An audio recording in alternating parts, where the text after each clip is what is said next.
Hold your breath for a story that will send chills down your spine. In The Chosen, the series that brought Jesus to life like you've never seen before, miracles seem to leap from the script into real life. Jonathan Roumie, the man behind Christ, wept when he felt something greater take hold of him. Lights flickering for no reason, winds appearing out of nowhere, silences that froze the set. What was happening? How did a defeated director create a phenomenon? Why did portraying a human Jesus generate so much controversy? And how were millions touched by something beyond the screen? The theme is clear. The behind-the-scenes story of The Chosen hides a divine mystery that will make you question. Could it really have been a miracle? Hollywood, with its dazzling glow and promises of fame, is also barren ground where dreams often wither under the weight of competition and profit. In this unforgiving environment, The Chosen emerged as a bold project, almost a topic that challenged the unwritten rules of the entertainment industry. Dallas Jenkins, the visionary behind the series, was going through one of the darkest chapters of his life when the idea took shape. After a series of professional failures, including projects that never took off and doors that closed one after another, he found himself at a dead end. I was at a low point, not knowing what would come next. I kept asking myself, what is my future now? Jenkins admitted in interviews. At the time, he had found refuge in what seemed like a modest job, producing short films for a megachurch in Illinois, a vibrant congregation that gathered as many as 12,000 worshipers for its services. These videos, created for special events such as Easter and Christmas, were shown during large-scale gatherings. 8 Easter services over 2 days, each attended by 2,000 people.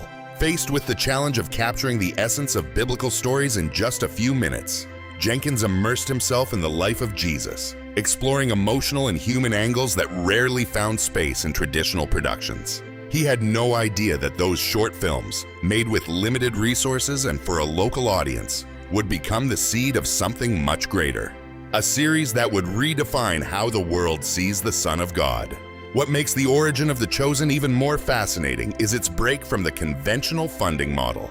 In a market dominated by giant studios and multi-million-dollar budgets, Jenkins made a bold decision. Instead of seeking powerful investors, he appealed directly to the public through crowdfunding. The response was nothing short of historic. Ordinary people, families, teachers, small business owners, and believers from different denominations donated amounts ranging from a few dollars to thousands, driven by the vision of a story that promised to show Jesus as someone approachable, relational, and deeply human. It wasn't just about making a series, it was about creating something that connects hearts, Jenkins explained. The result was remarkable. The Chosen became the most fan-supported television series in history, raising tens of millions of dollars and building a base of supporters that transcends geographic and cultural boundaries. This funding model not only guaranteed creative independence, but also created a global community that felt ownership of the project, emotionally and spiritually invested in its success. From the very beginning, the series carried the weight of a mission: to present a Jesus who not only preached, but who laughed, cried, and walked beside people through their most intimate struggles. At the heart of this story is Jonathan Roumie, the actor chosen to bring Jesus to life. Before The Chosen, Roumie was a little-known name, an actor struggling to survive in an industry that rarely rewards perseverance. Without connections or luck, his path to the leading role is a story of resilience and faith. I woke up one morning 6.5 years ago completely broken. My government assistance had ended, and I couldn't see any way out that I could plan for, he revealed with raw honesty.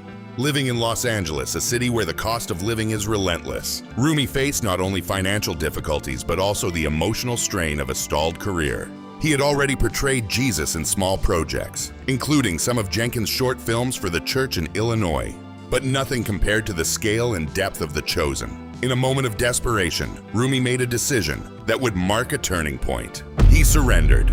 "I literally said, God, take this from me. It's in your hands now. I'm not going to worry anymore," he recalled.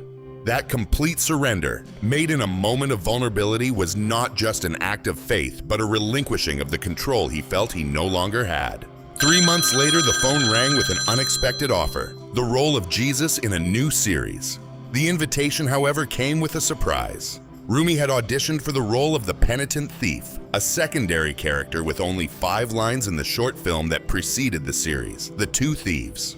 He believed his audition for that smaller role had been solid, but he never imagined he would be considered for the lead role. When they called me to read for Jesus, my first reaction was, "But he has so many lines." He joked, revealing the mix of shock and insecurity he felt. Roumie, a practicing Catholic whose faith shaped his worldview, knew that portraying Jesus would not be just a job, but a spiritual responsibility.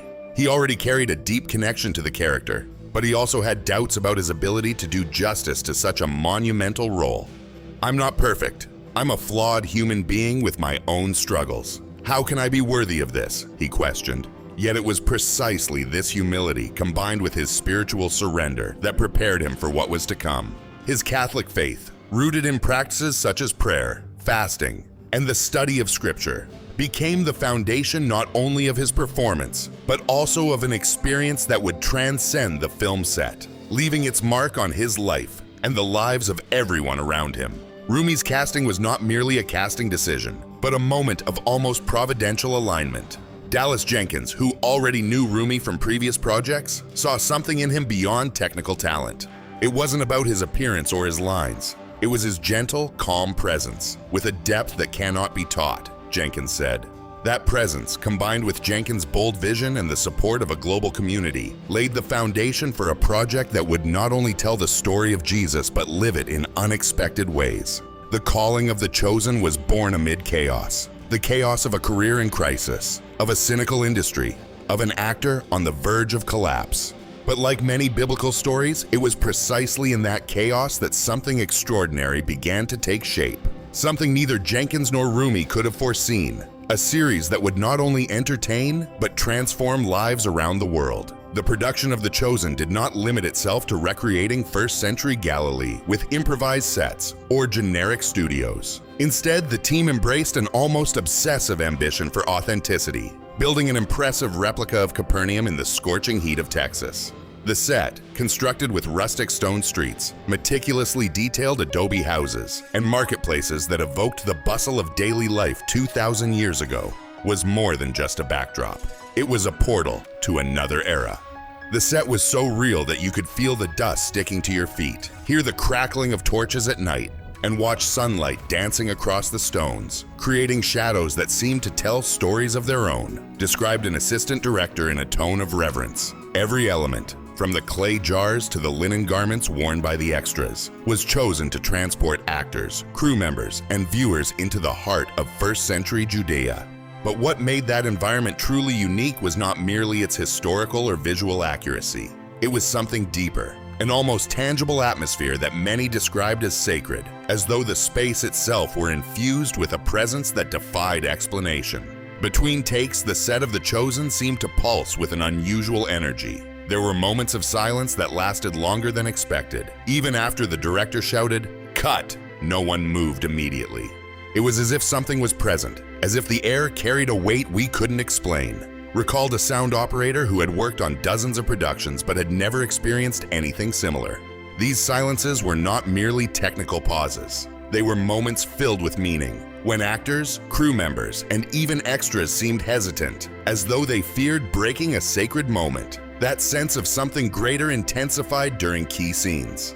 But it was during the filming of the Sermon on the Mount, one of the most iconic sequences in the series, that the set became something many would describe as holy ground. Hundreds of extras, dressed in linen tunics and rustic cloaks, stood beneath the relentless sun on a Texas hillside, their figures silhouetted against the horizon. The heat was oppressive, sweat poured down their faces. Yet there was a collective anticipation, a stillness that settled before the scene began. When Jonathan Roumie, in the role of Jesus, stepped forward and began to speak, "You have heard that it was said, 'Eye for eye and tooth for tooth.' But I tell you, do not resist an evil person. If anyone strikes you on the right cheek, turn to him the other also." The air seemed to change. It was as if the words, spoken with a gentle authority, belonged not only to the script but echoed with a timeless power. For Roumie, that moment was transcendent, a turning point in his experience as both an actor and a man of faith. "I was no longer acting. The words were coming from somewhere deeper, straight from my spirit. It was as if time had stopped," he confessed in an interview, his eyes filling with tears as he remembered it. He described an overwhelming sensation, as though a divine presence surrounded him, guiding every word and gesture. I felt as if I were standing on holy ground. My knees almost gave way, and I was overcome by an emotion that was both light and weight at the same time. It was like being filled with something greater and broken open at the same time, Roumie recalled. A devout Catholic who prepared for the role through fasting, prayer, and intense study of Scripture. He felt that it was not just him speaking, but something or someone acting through him. This moment was not merely personal. It reverberated throughout the entire set. The technical crew, normally absorbed in tasks such as adjusting lights or checking microphones, stood frozen. A camera operator with more than 20 years of experience set his equipment aside, his hands trembling, and whispered to a colleague, "Did you feel that?" His voice shook, not from fatigue, but from an emotion he could not name. Another crew member, a costume designer, remembered looking around and realizing that many people had tears in their eyes, even though they could not fully explain why. Reports of unexplained phenomena began to circulate, intensifying the mystical atmosphere of the set. Lights flickered for no apparent reason, even after electricians confirmed there were no faults in the system. During a healing scene, a sudden breeze swept across the set, cooling the suffocating heat, even though no wind machines were operating and no weather change had been forecast. At certain moments, a dense, almost supernatural silence settled over everyone, as though time itself hesitated. Some attributed these events to coincidences, perhaps a reflection of light, a technical malfunction, or a natural air current. But for many on the set, especially those who shared the Christian faith, it felt as though the divine was present, watching, and perhaps even participating. It was as if heaven had leaned down to take a closer look, said an extra, a young pastor who participated in the Sermon on the Mount scene. He described the moment through tears, as though he had witnessed something he would carry with him for the rest of his life. These accounts, though impossible to verify scientifically, were remarkably consistent among actors, crew members, and even visitors to the set. Together, they created a shared narrative that something extraordinary was taking place. The experience was not limited to the major scenes. Even during smaller moments, a conversation between Jesus and a disciple, a pause to adjust costumes, the set seemed infused with an energy that transcended filmmaking. Actors such as Paris Patel, who portrays Matthew, and Elizabeth Tabish, who brings Mary Magdalene to life, reported feeling a presence during certain takes, a stillness that could not be explained by the script or the direction. There were days when I finished a scene and needed to sit alone because something affected me in a way I didn't understand, Tabish admitted. Even the extras, many of whom were local volunteers with no acting experience, felt they were part of something larger. One woman who portrayed a resident of Capernaum reported having a vivid dream the night before a scene in which she saw Jesus calming a storm. To her surprise, she discovered the next day that the scheduled scene was exactly that one, even though no one had shared the filming schedule with her. These stories, which spread among the crew, reinforced the feeling that the set of The Chosen was not merely a filming location.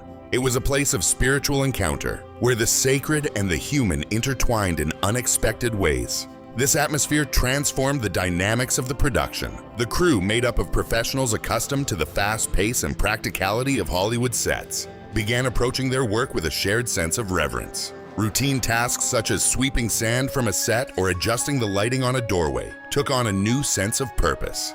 Every detail seemed important. It felt as though we were building something that went beyond a television series, said a set designer. For Roumie, the weight of portraying Jesus intensified this sense of sacredness. He carried not only the script, but also a spiritual responsibility, feeling that every scene was an opportunity to reflect the light of Christ. I knew I wasn't Jesus, but I felt that he was with me, guiding me. It was both humbling and overwhelming, he reflected.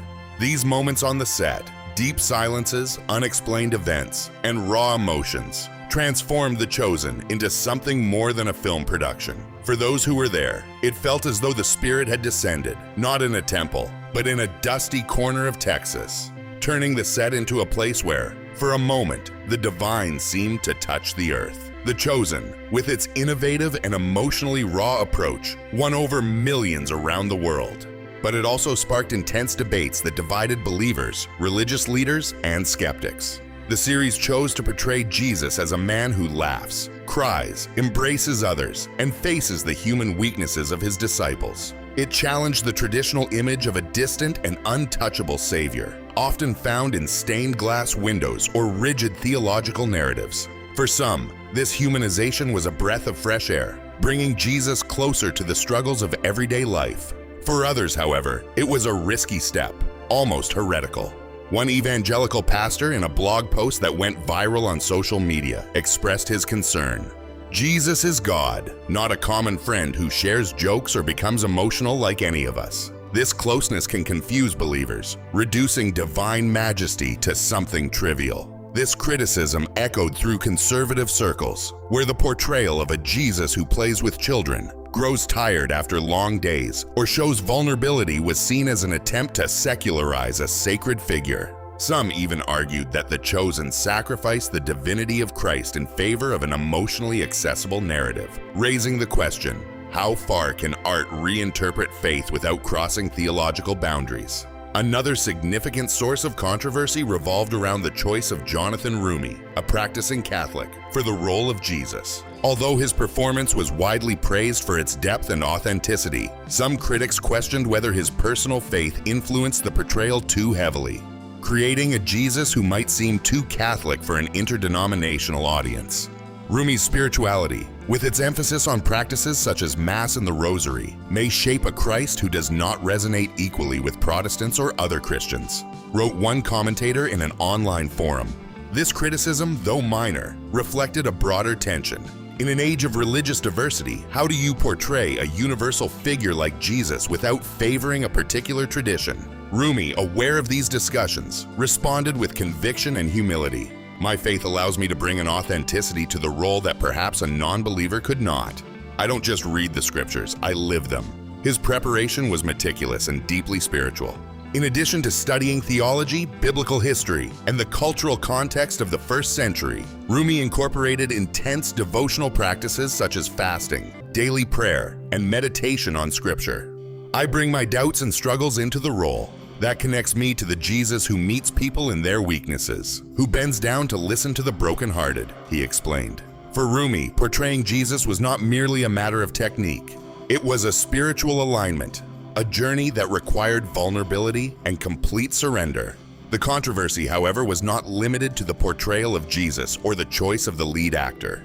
Reports of miracles behind the scenes of The Chosen, stories of lights flickering without explanation, sudden breezes appearing during key moments, and prophetic dreams experienced by extras ignited heated debates, especially on X. For supporters of the series, these events were evidence of a divine presence, a sign that the project had been touched by something greater. Skeptics and critics, however, viewed these stories with suspicion, suggesting that they might be exaggerations or even marketing strategies designed to attract a religious audience. It is far too convenient that these coincidences happen on a Christian set. It feels designed to generate buzz, wrote one user on X, reflecting the skepticism of many who question the authenticity of these phenomena. Others pointed out that in an industry where narratives are carefully crafted, such stories could be amplified to reinforce the mystical aura surrounding the series. Yet the impact of these experiences cannot be easily dismissed, especially when considering the testimony of crew members with decades of experience on film sets. One lighting technician who requested anonymity confessed,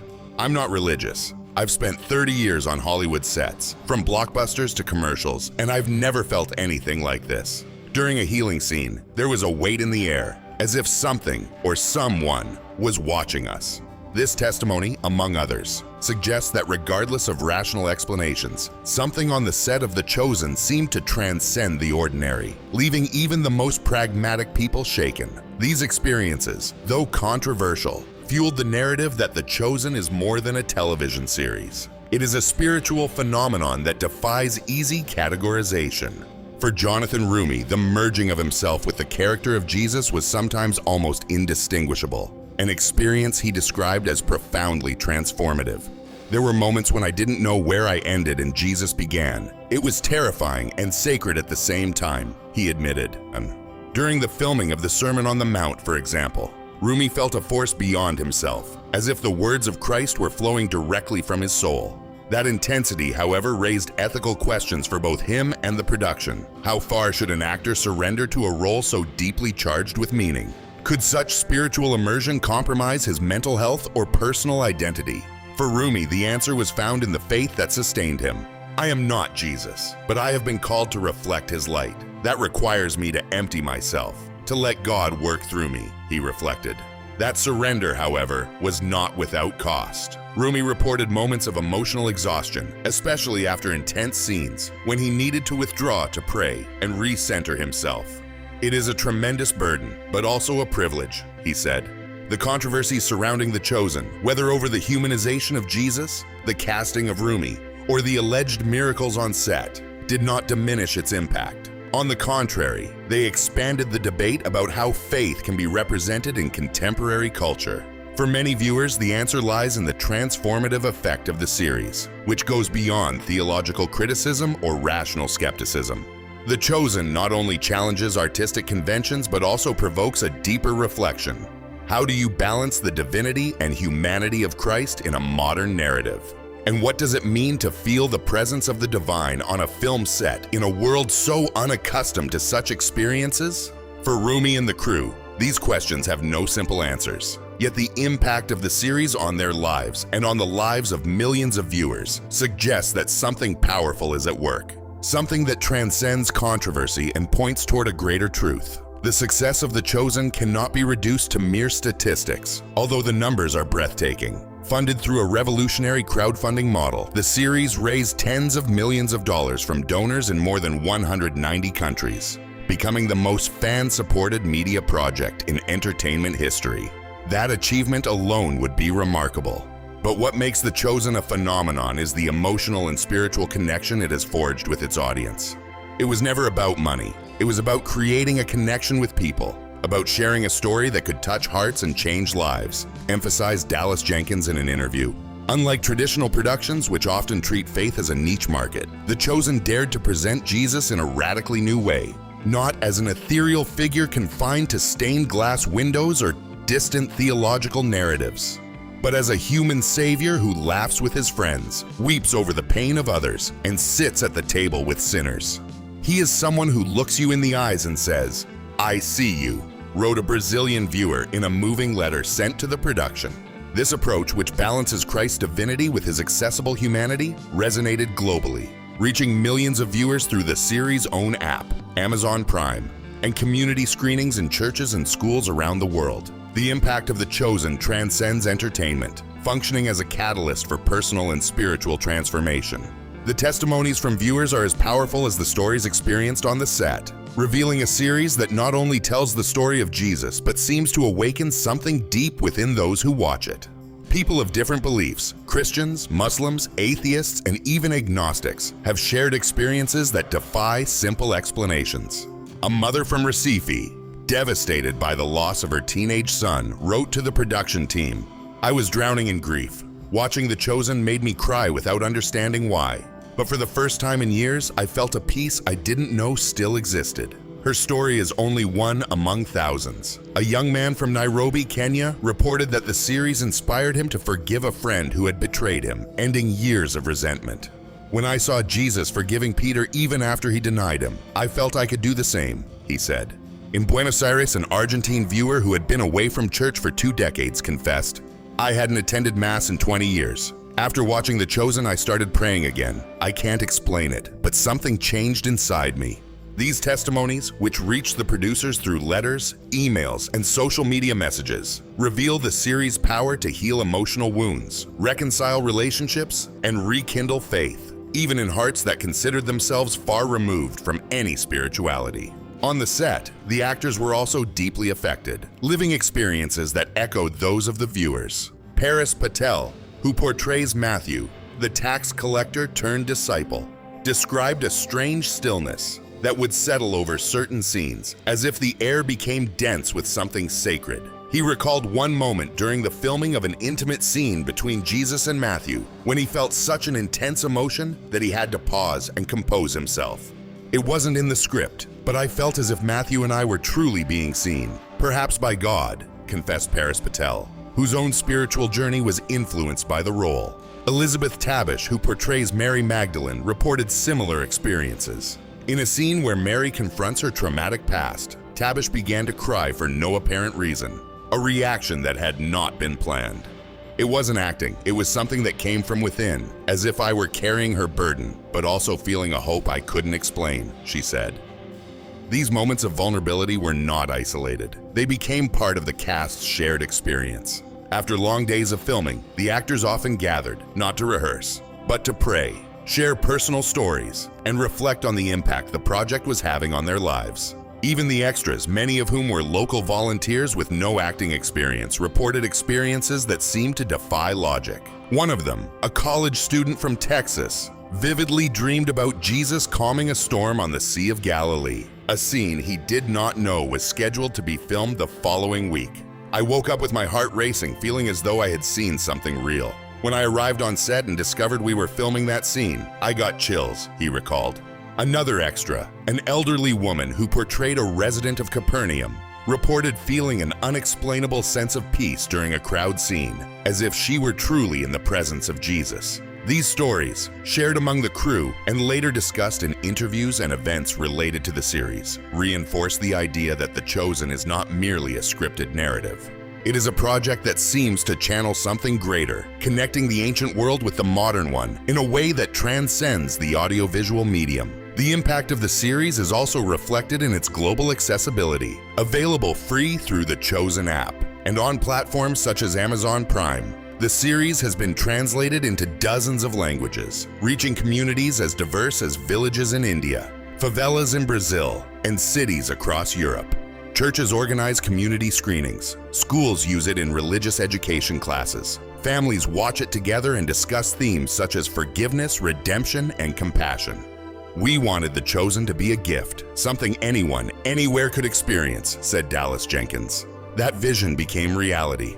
The series has not only attracted Christians from different denominations, but has also touched people from other religions and even those with no religious affiliation, who found themselves drawn to the humanity of the characters and the universal message of hope.